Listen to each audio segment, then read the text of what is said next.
Hi and welcome to this episode of the Gunman. In this video I'll show you how to remove extremely big runs, as you see here.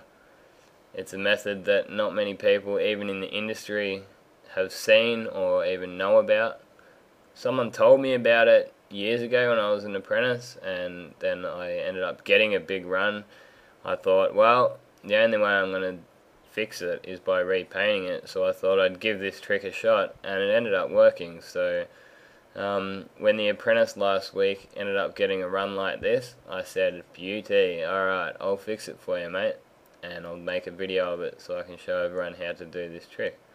So as you see, I've put fine filler or bog polyester filler over the whole run.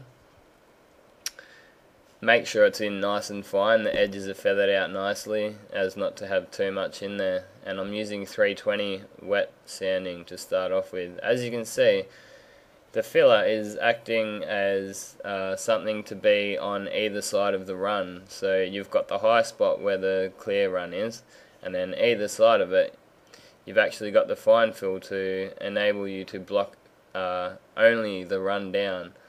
So by the end of it, the run will actually be removed without rubbing through your clear coat into the base coat.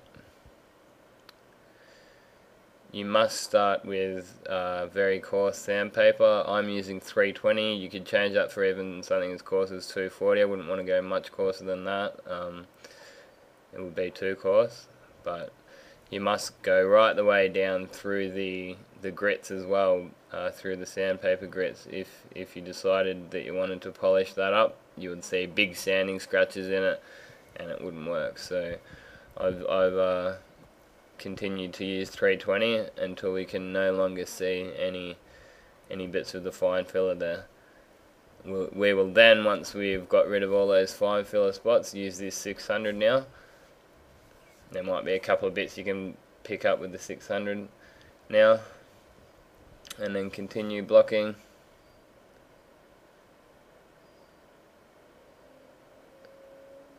Once the 600 grit has done its job to take rid of the last parts of fine filler, we can then start going down through the grades to enable it to be able to be polished up. So next up, I've got 1200 on here, 1200 grit, and to remove the 600 grit scratches.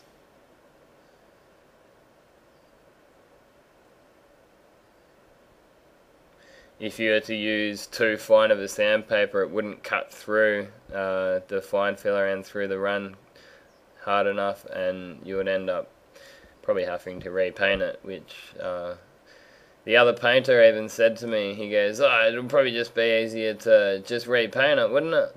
And I said, no mate, you haven't seen this trick yet. So I've wowed a few people using this trick before. Quite proud of it actually. We'll then give that a clean down, and we'll use 1500 here, or 2000, just a microfine grit sandpaper to allow you that you can polish that up. The reason I'm using wet sanding is because the water actually keeps the sludge away. It washes all the sludge away rather than turning into dust and clogging up the sandpaper. Once you're happy you've got that rubbed back, give it a wipe down. We can then get our cutting compound onto it. And I have a mini buff. If you don't have one, you can replace that just for a normal buff. Whack a bit of compound on there.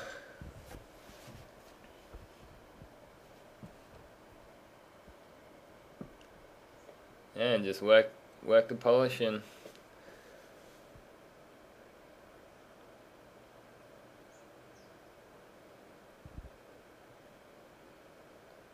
Once you've started to get the shine to it, you can wipe that off, have a look at it in the light, make sure you haven't missed any of your 320 or 600 sanding scratches. If you have, you can then give it another wipe off and another 2000 in the spots that you need to.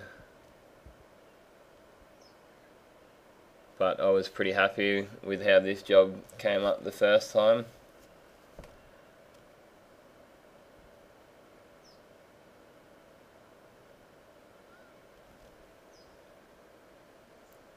As you can see here, the run is now gone. And we haven't had to repaint that panel.